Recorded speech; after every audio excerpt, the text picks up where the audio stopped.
하나님의 말씀은 신약성경 히브리서 4장 15절 말씀입니다. 신약성경 히브리서 4장 15절 말씀입니다. 저희 함께 봉독하겠습니다. 우리에게 있는 대제사장은 우리의 연약함을 동정하지 못하시리가 아니요 모든 일에 우리와 똑같이 시험을 받으신 이로되 죄는 없으시니라. 아멘. 기도하겠습니다. 하나님 아버지 감사합니다. 오늘도 이 시간 하나님께 나아올 수 있는 은혜를 허락하시고 주를 바라볼 수 있도록 하셨사오니 저희들이 언제나 사도신경을 통하여 주신 하나님을 향한 주 예수 그리스도를 향한 성령 하나님을 향한 온전한 고백 가운데 하나님께서 주시는 은혜 가운데 살아갈 수 있는 저희가 되게 하여 주시옵소서. 간절히 바라옵고 예수님의 이름으로 기도하옵나이다. 아멘. 사랑하는 성도 여러분, 오늘도 이 시간 저에게 주시는 말씀을 깨닫고 그 깨달음 가운데 또한 성삼위 하나님을 향한 바른 신앙 고백을 가지고 언제나 하나님이 주신 은혜의 길을 갈 수 있는 여러분 되시기를 주의 이름으로 축원드립니다. 저희는 사도신경의 세 번째 부분이 해당하는 성령으로 잉태하사 동정녀 마리아에게 나심을 믿는 믿음의 고백을 저희들이 계속해서 살펴보고 있습니다. 성령 잉태로 영원하신 하나님의 아들이 영혼과 육체로 이루어진 인성을 취하셨습니다. 그리하여 영원하신 하나님의 아들이 사람의 아들이 되신 것입니다. 지존하시고 불변하신 하나님의 아들이 사람의 아들이 되신 것이므로 그는 사람의 아들로 변한 것이 아니라 하나님의 아들이시자 사람의 아들이 되신 것입니다. 그리하여 그는 하나님의 모든 속성과 인성의 모든 속성을 함께 지니게 되셨습니다. 다만 오늘 본문에서 분명하게 드러나듯이 인간의 모든 속성을 지닌 분이심에도 죄는 없으신 분이 바로 주님이십니다. 성령 잉태로 성육신하신 주님은 신성에 따라서는 하나님과 동일 본질이시고 또한 인성에 따라서는 우리와 동일 본질이신 분이십니다.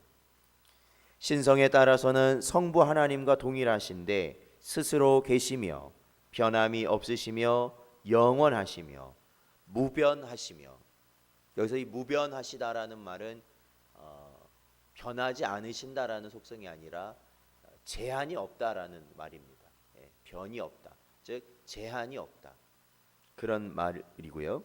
그리고 모든 곳에 계시며 모든 것을 아시며 모든 것에 능하시며 절대 의로우시며 절대 거룩하시며 절대 선하신 분이 바로 주님이시죠. 그러니까 성부 하나님과 동일 본질이시다라는 겁니다. 그러나 인성에 따라서는 주님이 우리와 동일 본질이시기 때문에 무엇을 가지고 계시냐면 연약성을 가지고 계신다라는 겁니다. 이것은 이 피조물이 가지고 있는 고유의 의존성을 뜻하는 것입니다. 그러니까 우리가 죄로 인하여 부패함으로 나타나는 것, 그러한 의미가 아니라 그러한 것으로 가지고 있는 속성이 아니라 피조물로서 우리가 고유하게 가지고 있는 의존성을 의미한다. 그것이 연약한 것이다라는 겁니다. 그렇기 때문에 신성을 따라서는 만물을 지으신 분이시고 붙드시며 자기를 위하여 두신 분이 인성을 따라서는 광야에서나 길에서 시장함을 느끼신 것입니다. 그러니까 이게 인간의 연약함이라는 것이죠. 신성에 따라서는 세상의 모든 만물을 지으시고 물을 지으시고 흐르게도 마시게도 마르게도 하시는 분이 주님이시지만 인성에 따라서는 십자가에서 한 방울의 물이 없어 목마르다라고 말씀하신 분이 주님이시라는 것이에요. 그러니까 물도 만드신 분이고 흐르게도 하시는 분이 주님이시고 그 물을 마르게도 하시는 분이 주님이신데, 인성으로서는 그 십자가 위에서 모든 물과 피를 쏟으시고 목마르다라고 말씀하신 분이 주님이시라는 겁니다. 신성에 따라서는 전지하신 분이 인성에 따라서는 죽은 나사로를 어디에 두었는지 물으셨고, 그렇게 질문을 하신 분이 신성에 따라서는 나사로에게 명령하여 일어나 무덤에서 나오라 명하셨던 분이 주님이시라는 겁니다. 그리고 그 말씀대로 나사로는 죽은 지 나흘이나 되었는데 그 무덤에서 걸어 나오게 되었던 것입니다. 신성에 따라서는 12군단 더 되는 천사를 보내시게 하실 수 있는 분이 인성에 따라서는 세상의 조롱 속에서도 아무 저항 없이 십자가의 고초를 겪으셨던 분이십니다. 신성에 따라서는 아버지와 나는 하나라고 하신 분이 인성에 따라서는 아버지는 나보다 크시다라고 고백하신 분이 주님이십니다. 인성에 따라서는 아브라함과 세례 요한보다 늦게 나신 분이 신성에 따라서는 그들보다 먼저 나신 분이, 먼저 계신 분이 주님이시죠. 인성에 따라서는 모세보다 늦게 나신 분이 신성에 따라서는 모세가 주님에 대해 기록하였던 것입니다. 인성에 따라서는 다윗의 후손으로 오신 분이 신성에 따라서는 다윗에게 주라 칭함을 받으셨던 분이 바로 주님이시죠. 주님은 인성에 따라서는 죽으셨으나 신성에 따라서는 죽으실 수 없는 생명 자체이십니다. 인성에 따라서는 어둠 가운데 덮이셨지만 신성에 따라서는 잠시라도 어둠과 공존할 수 없는 참 빛이십니다. 인성에 따라서는 사람들이 그를 듣고 보고 자세히 보고 만졌으나 신성에 따라서는 태초부터 있는 생명의 말씀이다 라고 성경은 기록하고 있고, 인성에 따라서는 피를 흘리고 죽으셨으나 신성에 따라서는 피도 죽음도 없으신 하나님이십니다. 그리스도의 죽음이 택함 받는 자녀의 생명을 살리는 실제적 값이 되는 까닭이 우리는 여기에 있다라는 것을 깨달아야 됩니다. 즉, 그 값은 그리스도가 당한 죽음의 종류나 정도가 아니라는 겁니다. 그러니까 주님이 십자가에서 죽으셨고 또한 모진 고초를 겪으셨기 때문에 우리 모든 택함 받은 자들의 생명을 살리는 그러한 값으로서의, 그러한 대속물로서의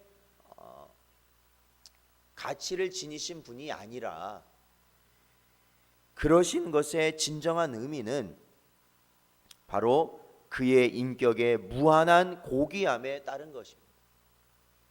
그러니까 십자가에서 죽으시고 많은 고초를 당하셨다라는 것이 우리의 모든 죄를 사하시는 그러한 능력이 되고 값을 치르신 그러한 것이 되는 것이 아니라, 사실은 그보다 먼저 주님이 바로 저희가 살펴보는 바와 같이 성령 안에 잉태되시어 신성과 인성을 가지신 고귀한 존재, 어느 누구로도 대체할 수 없는 그러한 존재이시기 때문에 바로 그분의 고초와 그분의 십자가에서 죽음이 바로 우리를 살리실 수 있는 값을 치르시기에 합당하신 분이 되신다라는 것입니다. 그리하여 사도 바울은 소아시아를 떠나며 전한 설교 중에 그 죽음의 값으로 구원받은 자들을 하나님이 자기 피로 사신 교회라고 불렀던 것입니다. 하나님이 자기 피로 사셨다. 그러니까 우리를 위해 죽으신 분이 하나님이시라는 거죠. 하나님. 우리는 이제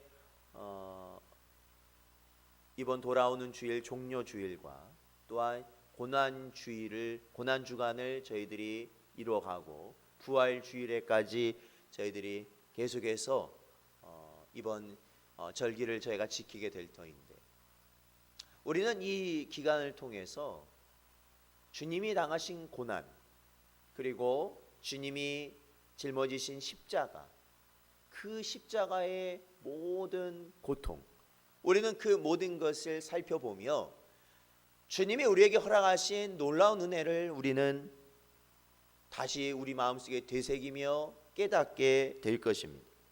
그런데 우리가 주님이 겪으신 고초와 그 십자가의 죽으심보다 앞서서 우리를 위하여 죽으심으로 우리의 죄를 사하시는 능력이, 그러한 값이 치러질 수 있는 그러한 모든 것이 될 수 있는 의미는, 그러한 이유는 바로 주님이 하나님이시다라는 거예요.